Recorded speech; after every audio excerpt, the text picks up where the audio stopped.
할렐루야. 우리 앞뒤 좌우 옆 사람 인사하겠습니다. 잘 오셨습니다. 잘 오셨습니다. 잘 오셨습니다.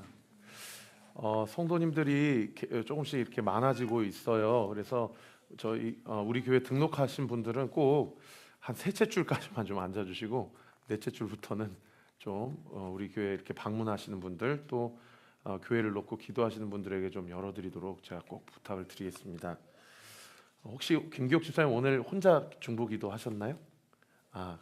그렇군요. 그 10시 50분에 중보기도 팀이 가동이 되고 있으니까 여러분 좀 마음에 감동이 되시는 분들은 좀 동참해 주셔서 교회와 예배를 위해서 기도해 주시기를 바라고요.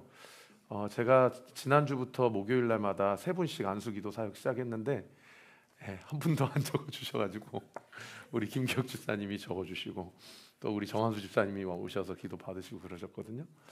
여러분들 기도하는 것 그리고 자기의 상황을 교우들과 함께 나누는 일은 하나님께서 기뻐하시는 일입니다.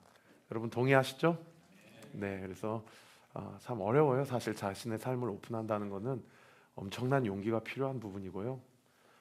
그리고 누군가가 나의 삶에 대해서 들어온다라는 것은 적지 않은 어떤 결단을 해야 되는 부분이 있는 그런 부분은 맞습니다. 그러나 저는 분명히 믿어요. 우리 온리교회가 그러한 한 영혼 한 영혼의 삶을 전인격적으로 우리의 힘이 아닌 그리스도께서 우리에게 주시는 힘으로 함께 품어낼 때예요. 하나님께서 이 교회를 세우신 분명한 이유와 목적이 우리의 공동체 가운데 반드시 드러나리라 믿습니다. 우리 같이 한번 기도하겠습니다.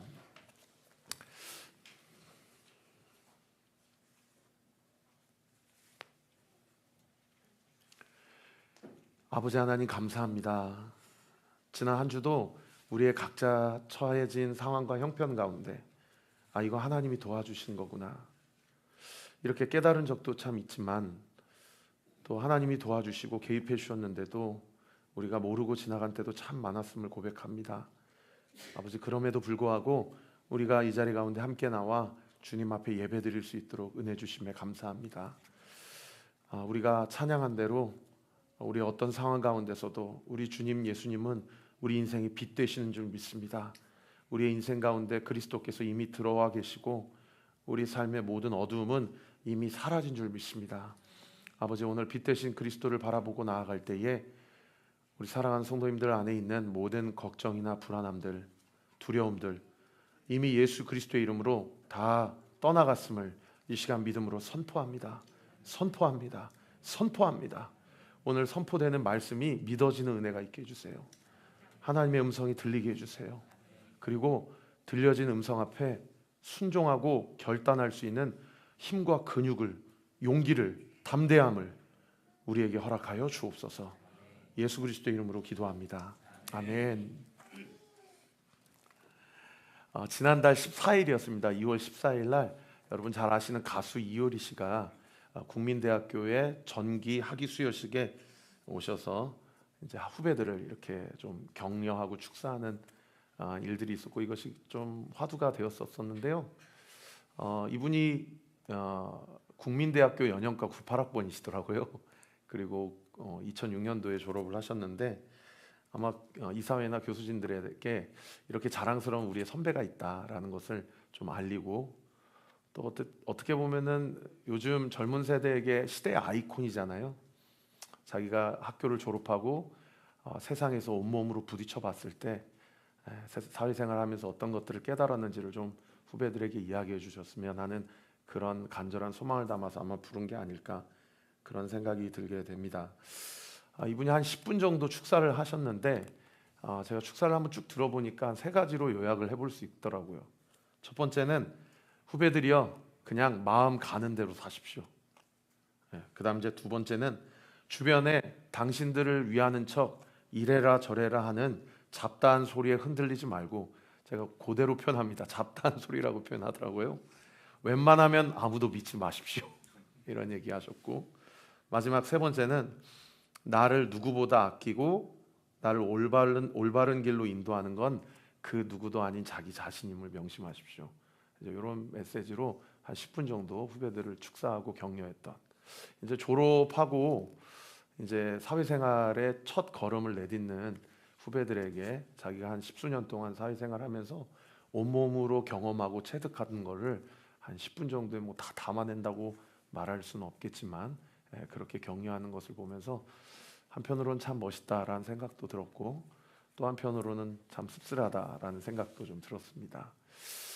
근데 이분이 아마 이건 제 추측인데 그 2023학년도 이제 졸업생들이잖아요. 2024년 2월에 졸업하셨으니까 아마 1년 전에 여러분 잘 아시는 2022년도에 테일러 스위프트라는 상당히 유명한 여가수가 있습니다. 미국의 가장 영향력 있는 여자 싱어송라이터인데요. 이분도 2022년에 뉴욕 대학교에서 축사를 하면서 자기 후배들에게 격려했던 일들이 있었어요. 아마 이 사람의 그 한 20여 분의 축사를 많이 벤치마킹을 한 것은 아니었을까 그런 생각이 저는 들었습니다. 이분이 얼마나 대단한 사람이냐면 스위프트너믹스라는 그 신조어가 있을 정도 이분이 가는 곳곳마다 그 나라의 경제 지표가 흔들린다. 그래서 실제로 이 테일러 스위프트가 중국에서 투어를 했을 때 중국 경제 지표가 완전히 흔들릴 정도였고요. 지금 이분이 월드 투어 중인데 지금 싱가포르에서 6번만 동남아 투어 독점을 했거든요. 근데 주변에 있는 태국 총리나 말레이시아 정부에서 왜 싱가포르가 테일러 스위프트의 동남아시아 투어 6번을 독점했냐라고 하면서 정부에서 이 사람을 지원한 게 아니냐라고 이제 문제 제기를 하면서 그 싱가포르 총리가 드러내놓고 얘기를 했죠. 인터뷰 때 우리가 한 3, 40억 정도 지원을 한다 공연 1회당. 그래가지고 많은 이슈가 됐었는데 이게 사실은 그럴만한 게 이 사람이 한번 그 도시에 투어를 하면요, 그 도시의 항공업계하고 숙박업계가 완전히 때 아닌 특수를 누린다고 하더라고요. 그만큼 영향력이 있는 세계 최정상급 아티스트인데 심지어 하버드 대학교에 테일러 스위프트 세계관이라는 이 강의가 개설이 되니까 한 300여 명의 학생들이 일시에 접속을 해가지고 아예 그냥 마비가 될 정도로. 그리고 2023년에 타임즈에서 세계에서 가장 영향력이 있는 사람에 선정이 되었는데 유일하게 뮤지션으로서 선정된 그런 케이스라고 하더라고요. 이분이 2022년도에 뉴욕 대학교 졸업식 축사 때 이효리 씨의 축사랑 같은 거의 비슷한 결의 축사를 했는데 후배들한테 한 얘기의 핵심은 이것입니다. 너의 인생의 주인은 너 자신이다. 두려워하지 말고 네가 결정한 것 그대로 나아가면 된다. 이제 이러한 류의 축사를 하셨습니다. 자, 이 두 사람의 다음 세대에 대한 조언의 공통점을 제가 한 3가지로 정리를 해보니까요. 하나는 이것입니다. 그냥 마음 가는 대로 살아라. 그렇죠? 그리고 두 번째는 사회생활하면서 아무도 믿지 말아라. 그리고 세 번째는 너 자신만 믿고 나가면 된다. 라는 것이 이 두 사람의 사실 시대의 아이콘이에요. 미국 사회의 젊은 세대의 아이콘, 한국 사회의 젊은 세대의 아이콘이 자신의 후배들과 다음 세대에게 던진 메시지라고 볼 수가 있습니다. 여러분, 우리는 지금 요한복음을 쭉 묵상하고 있는데요. 요한복음을 많은 학자들이 두 부분으로 나누면 1장부터 12장까지를 한 파트로 나누고요. 그리고 13장부터 20장까지를 한 파트로 나눕니다. 요한복음이 21장까지 있는데 21장은 에필로그라고 그렇게 신학자들이 이해를 하거든요. 첫 번째 파트인 1장부터 12장까지는 예수님께서 3년 동안 공적 사역을 하셨을 때 그분이 어떤 사역을 하셨고 그 사역의 영적인 의미가 무엇인지, 그것이 예수님이 누구인지를 어떻게 가리키고 드러내고 있는지를 요한 신학이라는 특별한 세계관을 통해서, 관점을 통해서 사도 요한이 적은 복음서가 요한복음입니다. 거기 1장부터 12장까지 보면 여러분 잘 우리가 그동안 살펴보았지만 예수님이 하신 첫 번째 기적이 뭡니까? 물이 포도주로 변한 사건이죠. 그리고 38년 된 병자를 낫게 해주신 사건, 그리고 요한복음 6장에 5천 명을 먹이신 사건도 기록되어 있고요. 그리고 요한복음 9장에 날 때부터 한 번도 이 피조 세계를 바라본 적이 없었던 맹인을 예수님께서 눈을 뜨게 해주시는 그런 기적도 있었고, 지난주에는 죽은 자를 살리셨어요. 나사로를 살리셨고, 나는 부활이요 생명이니 나를 믿는 자는 죽어도 살겠고 무릇 살아서 나를 믿는 자는 영원히 죽지 아니할 것이다 라고 자기 자신을 계시하셨습니다. 그래서 요한복음 1장부터 12장까지는 그가 어떤 일을 하셨는지, 그분이 어떤 분이신지, 그분에게 어떤 능력이 있는지를 분명하게 드러낸 사건이 기록되어 있는 본문이에요. 여러분, 이쯤 되면 그러한 기적을 봐왔던 유대 사회 안에서 유대인들이 예수님을 누구라고 인정을 해야 됩니까? 그분은 하나님이시다라고 인정하는 것이 합리적이거든요. 오히려 그것이 오히려 상식적이고요. 그런데 오늘 본문 37절 우리 같이 한번 보시겠습니다. 시작. 이렇게 많은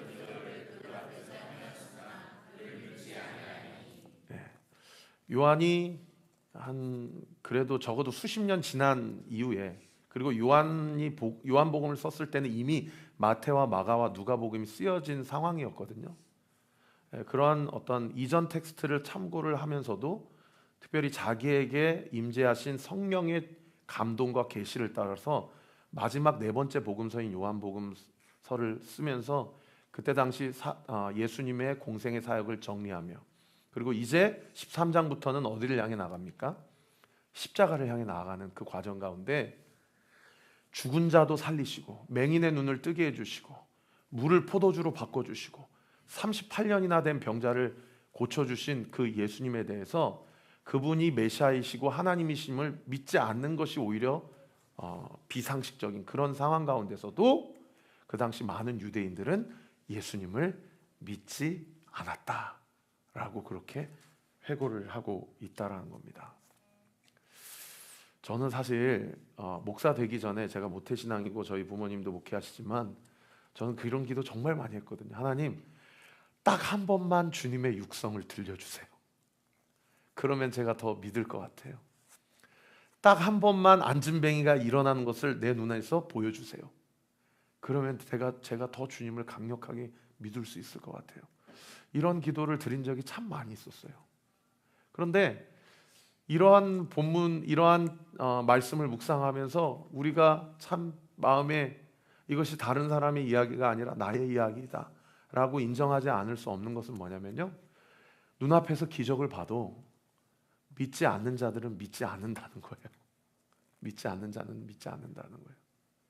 그리고 제가 지난번에 한 달 전에 여기 홀던펍에 가시는 분이 새벽 예배 때 여기 나오셔서 제가 그분께 복음을 전한 적이 있다고 말씀드렸잖아요.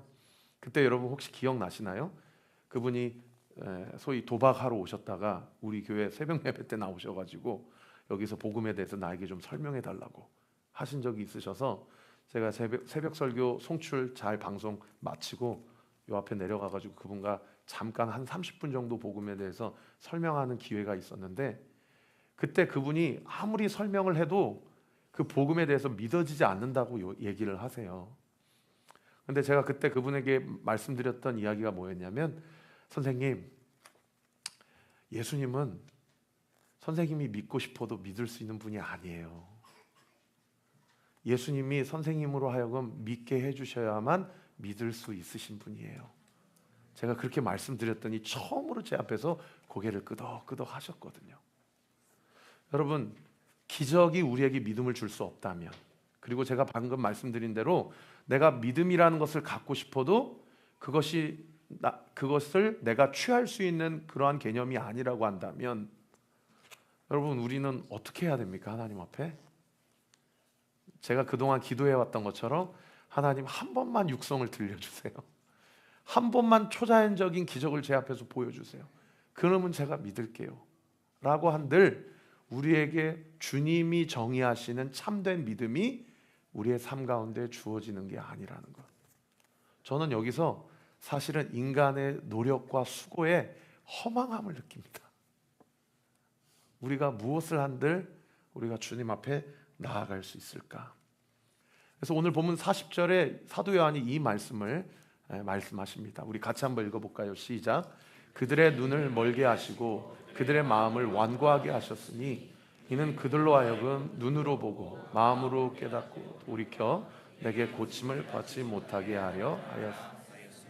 하나님이 눈을 일부러 멀게 하시고 마음을 완고하게 하셔서 깨닫고 돌이키지 못하도록 그렇게 하신다라는 겁니다. 여러분, 이 말씀 좀 소화가 안 되지 않으십니까? 우리는 분명히 하나님은 선하신 분이고 우리가 회개하기를 기뻐하시는 분이라고 그렇게 믿고 듣고 알았는데, 적어도 이 40절만 딱 띄어서 해석하고 묵상해 보면 하나님은 억지로라도 믿지 못하게 하시는 분이구나 라는 것으로 그렇게 오해할 수 있는 구절이에요. 그래서 제가 이 말씀이 사실은 이사야서 6장을 발췌해온 인용한 말씀이거든요. 원본을 제가 한번 가져와 봤습니다. 이사야서 6장 10절에 이런 말씀이 있어요. 같이 한번 읽어볼까요? 시작. 이 백성의 마음을 둔하게 합니다. 막히고 그들의 눈이 감기게 하라. 염려하건대 그들이 눈으로 보고 귀로 듣고 마음으로 깨닫고 다시 돌아와 고침을 받을까 하노라 하시기로. 저는 이 원본 말씀에서 가장 제 눈을 휘어잡았던 표현이 염려하건대라는 표현이에요. 염려하건대. 지금 하나님이 뭘 염려하신다고 말씀하십니까? 자신의 마음으로, 자신의 귀로, 자신의 눈으로 깨닫고 돌아와서 고침받는 것을 염려하신대요.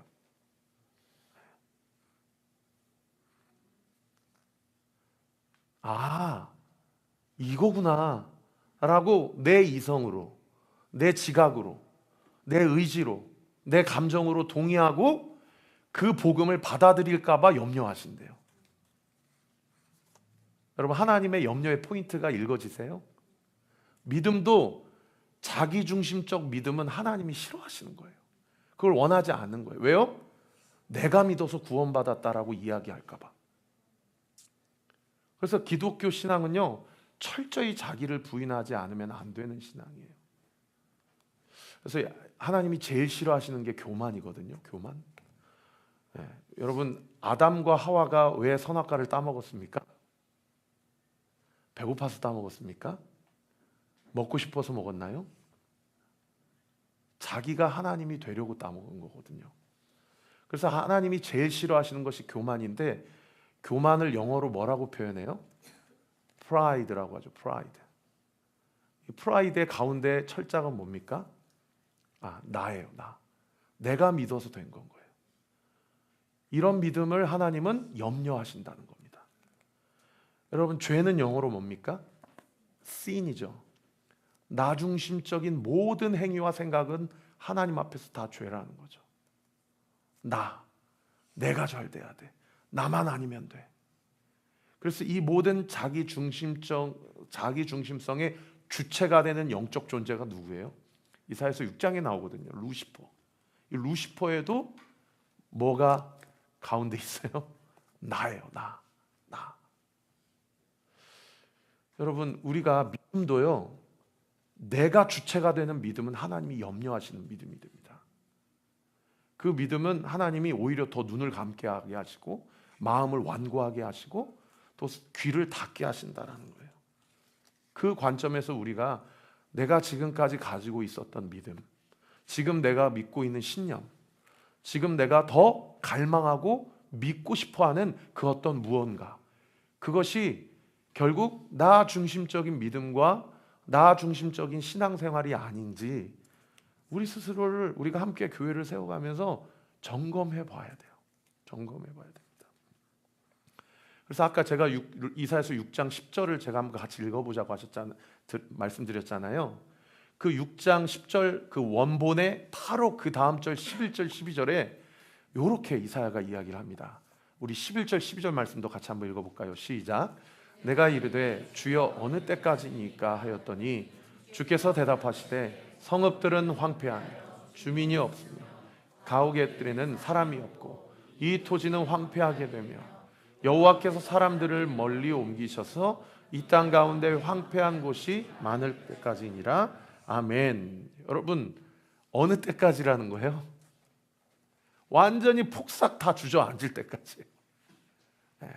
완전히 다 무너지고 나라는 존재가 이제는 더 이상 어떤 의지도 생각도 마음도 어떤 소망도 품기 어렵다고 이야기하는 그때까지 다 박살나고 다 부셔지고 다 부인되어져야 할 때까지, 그때가 아니면 하나님께서는 새로운 일을 시작하기가 어렵다라고 이야기를 하고 있는 것이죠.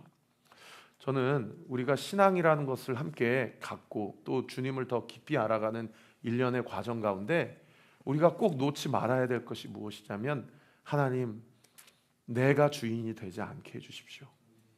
믿음이라는 신념, 믿음이라는 이 영적인 메커니즘도 내 어떤 의지나 생각이나 내 노력이나 수고나 땀이 들어가지 않게 해주시고, 철저한 성령의 인도하심을 받는 믿음의 신앙의 여정이 되게 해주십시오. 그런 관점에서 보면요, 사실 제일 조심해야 될 사람이 저입니다. 그죠? 교회를 세우고 정말 은혜로 지난 2년을 여기까지 왔는데, 내 노력이구나, 내 수고의 결과구나, 내 역량의 결과구나, 이렇게 되니까 다른 목회자들 만나면 저분보다는 내 역량이 안 되는구나, 그러니까 교회 부흥이나 교회 사람의 숫자가 요 정도구나, 이렇게 뭔가 비교의식을 갖게 되고, 누군가에 비해서는 나는 정말 받은 은혜가 많으면 제가 뭔가 우월함에 빠지게 되고, 그리고 더 심각한 건 뭐예요? 교회의 주인이 마치 담임 목사인 것처럼 그렇게 변질될 수 있는 것이, 사실 우리 교회도 얼마든지 그런 위험 요소가 있을 수 있다는 거죠. 저를 포함해서 우리 모든 성도님들이 함께 이 공동체를 세워갈 때에 철저히 자기 자신을 부인하되 온전하게 부인하고, 할렐루야, 내 인생의 주인이시오, 이 교회의 머리이시오, 이 나라의 민족의 주인이 오직 예수 그리스도 한 분뿐임을 신하고 인정하며 생각하고 주님 앞에 여쭙고, 주님이 말씀하시는 대로 그렇게 앞으로의 우리의 삶의 여정을 함께 걸어 나아가는 저와 우리 모든 성도님들 되시기를 우리 구주 예수 그리스도 이름으로 축원합니다. 그래서 12절 말씀 읽었는데 이사야서 바로 그 다음 절 13절에 이렇게 소망의 메시지를 우리에게 주세요. 우리 같이 읽겠습니다. 시작. 그 중에 10분의 1이 아직 남아있을지라도 이것도 황폐하게 될 것이니 배임을 당하여도 그 구루터기는 남아있는 것 같이 거룩한 씨가 이 땅의 구루터기니라 하시더라. 아멘. 10분의 1이 아직 남아있냐? 아직도 아니다라는 거예요. 다 황폐하게 돼야 된다는 거예요.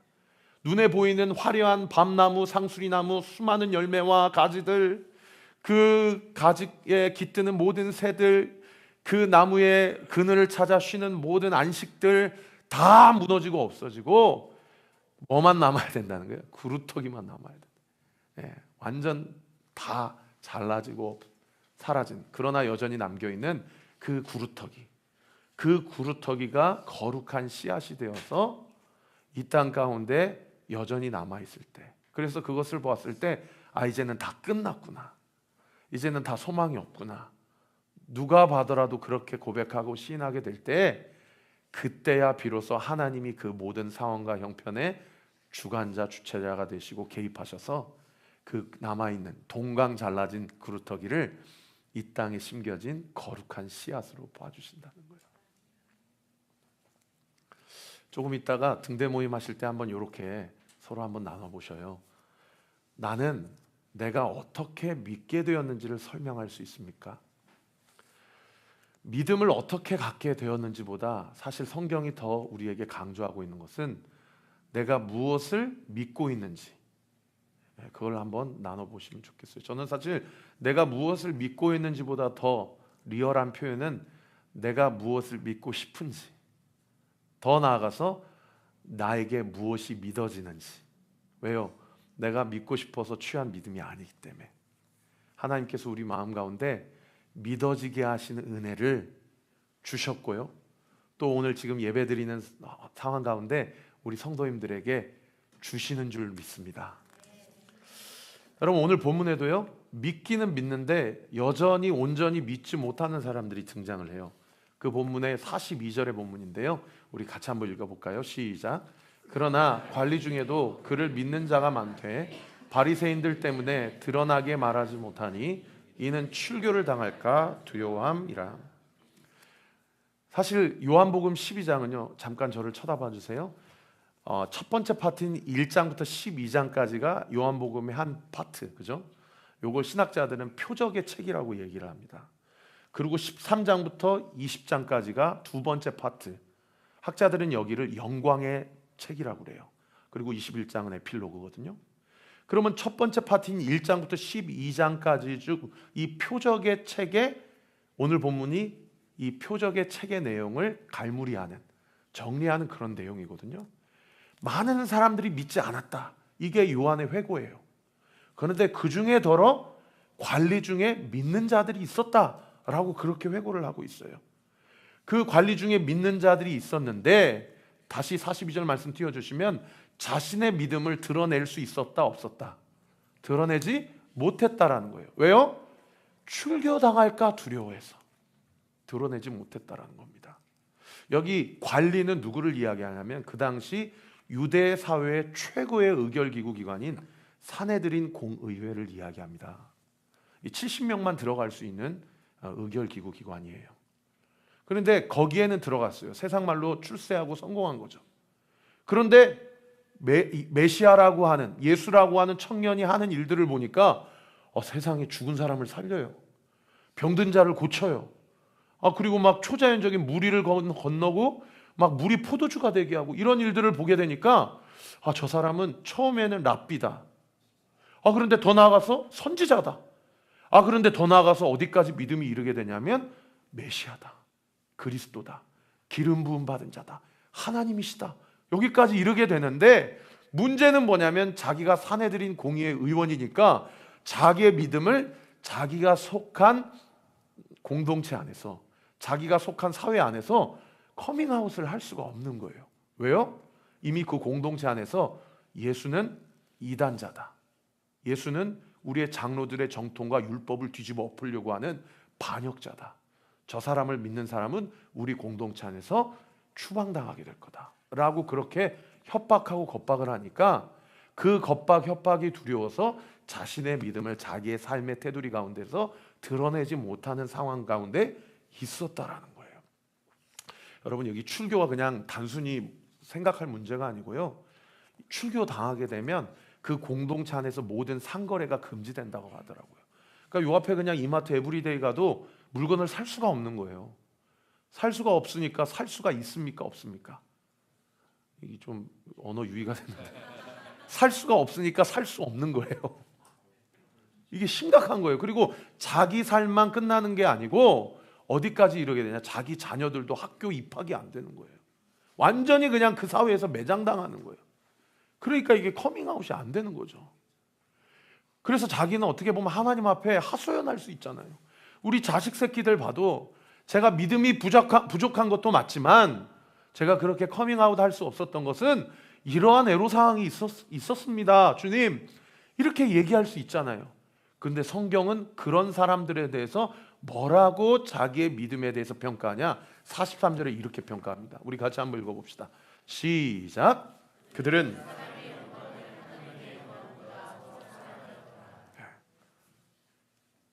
성경은 이렇게 얘기하는, 그들은 사람의 영광을 하나님의 영광보다 더 사랑하였다. 여러분, 뭐가 생각나세요? 저는 아까 프라이드, 신, 루시퍼, 아이가 생각나요. 자기중심적인 사고방식에서 자기의 중심, 자기의 삶이, 자기의 자아가, 자신의 신념이 자기가 가지고 있는 중요하다고 생각하던 그 가치관이 하나님 앞에서 황폐화되지 못하니까요, 어떻게 돼요? 사람의 영광을 사랑하는 것으로. 아니, 저 사랑한 거 아니었어요, 주님. 저는 그냥 우리 자식들이 입학을 못하니까, 그래도 어쨌든 먹고는 살아야 되니까 그래서 드러내지 못했던 거지, 저는 분명히 주님이 하나님이시라는 것을, 그분이 메시아라는 것을 인정하고 믿었어요, 주님 이라고 얘기했는데 성경은 뭐라고 얘기해요? 그것이 하나님의 영광보다 사람의 영광을 더 사랑한 결과야 라고 그렇게 얘기했다라는 거예요. 여러분, 오늘날도 마찬가지입니다. 하나님 나라 안에, 아니 이 세계 안에 세 부류의 사람들이 있어요. 하나는 드러내놓고 대적하는 사람들. 너 예수 메시아라고 인정하면 너 매장당하는 거야, 너 분명히 알아 라고 이야기하는 사람들. 두 번째는요, 아예 12제자들처럼 다 포기하고 어차피 배운 것도 없고 이 땅에서 가진 것도 없어, 그러니까 어쩌면 부자가 천국에 들어가는 것이 낙타가 바늘 구멍 안으로 들어가는 것보다 더 힘들 수 있다라고 얘기하시는지는 모르겠어요. 이 땅에 가진 게 많으니까 포기할 게 너무 많은 거예요. 그러나 그것들을 다 포기하고 주님을 따라든 사람들. 그런데 마지막 세 번째 부류는 어떤 사람들이 있어요? 주님을 믿기는 믿어요. 교회는 다녀요. 신앙생활은 해요. 나름대로.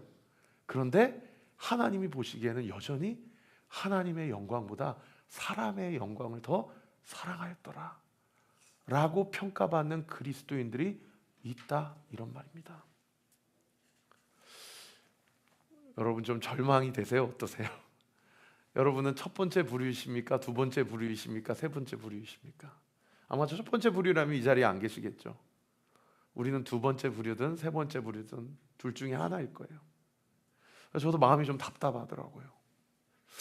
내가 목회를 하면서 사람의 영광을 구하면서 하는 것은 없나, 좀 자기 자신을 되돌아보는 시간이 되었었어요. 그런데 오늘 본문을 쭉 다시 한번 살펴보다가 제 눈에 확 들어왔던 구절, 너무 소망이 되는 구절이에요. 나는 사람의 영광을 사랑하나 봐. 나는 목사지만, 나는 그래도 주님 따라간다고 이야기하지만 여전히 이 땅에서 내가 놓지 못하고 내 삶을 하나님 앞에서 온전히 내려놓지 못한 사람의 영광을 사랑하는 그리스도인인가 봐 라고 저 스스로도 막 저를 자책하고 있는 상황 가운데 이 말씀이 너무 저에게 복음이 되는 거예요. 여러분, 오늘 본문의 47절 말씀 우리 같이 한번 읽겠습니다. 시작. 사람이 내 말을 듣고 지키지 아니할지라도 내가 그를 심판하지 아니하노라. 내가 온 것은 세상을 심판하려, 세상을 구원하려. 여러분, 아멘이십니까? 여러분, 이 말씀 다시 한번 읽어보세요. 여러분, 자신에게 한번 마음판에 새겨보세요. 우리 다시 한번 읽겠습니다. 혹시 여러분의 지금의 나의 삶을 봤을 때 내 삶이 하나님의 말씀과 거리가 있어서 어쩌면 내가 사람의 영광을 더 사랑하는 그리스도인인가 보다 생각되시는 성도님들은 여러분, 오늘 이 말씀 붙잡으세요. 우리 같이 한번 읽겠습니다. 시작. 사람이 내 말을 듣고 지키지 아니할지라도 내가 그를 심판하지 아니하노라. 내가 온 것은 세상을 심판하려 함이 아니라. 할렐루야. 우리 주님이 오신 것은요, 심판하려 오신 게 아니라는 거예요. 정죄하려 오신 게 아니라는 거예요. 너 언제까지 그렇게 사람의 영광을 구하며 한 발은 세상에 한 발은 교회에, 너 그렇게 어떻게 그렇게 차갑지도 못하고 뜨겁지도 못하고 미지근한 신앙생활 언제까지 할 거야? 물론 주님이 때로는 우리를 체휼하시고 우리의 마음을 찔러주시기도 하지만요, 오늘 본문에 뭐라고 얘기하셔요? 내 말대로 지키지 못하더라도 나는 그를 심판하지 아니한다. 나는 이 세상을 심판하러 온 것이 아니라 구원하러 왔다. 할렐루야. 여러분, 요 말씀하시고 요 말씀이요, 대중을 상대로 예수님이 설교하신 마지막 메시지입니다. 내일부터 우리가 큐티하는 13장부터서는 예수님이 누구하고만 얘기하시냐면 제자들하고만 얘기하세요. 철저히 대중에 대해서는 함구하십니다. 여러분, 무슨 얘기예요?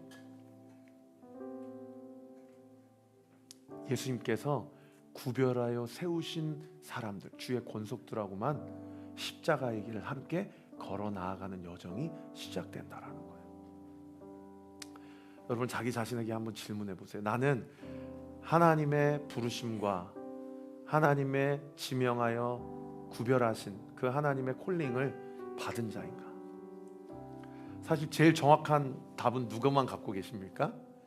우리 주님만 갖고 있죠. 우리 주님만 갖고 계세요. 그래서 막 목사님들이 저 어렸을 때도 오늘 죽어도 천국 갈 수 있냐고 아멘 소리 나 작으면은 막 혼내키시는 거예요. 그렇게 믿어가지고 어떻게 될 거냐고 막 아멘 소리가 막 커지면은 그때서 그 목사님들은 마음에 안정이 되시는지 그렇게 지나가지고 그런 경우가 참 많이 있었습니다. 저는 이 시간 제 설교를 듣고 있는 우리 사랑하는 성도님들에게 담대하게 선포합니다. 우리는 우리의 이름 석자가 생명책에 기록되어 있는 하나님께서 지명하여 부르신 주의 권속임을 이 시간 믿음으로 선포합니다.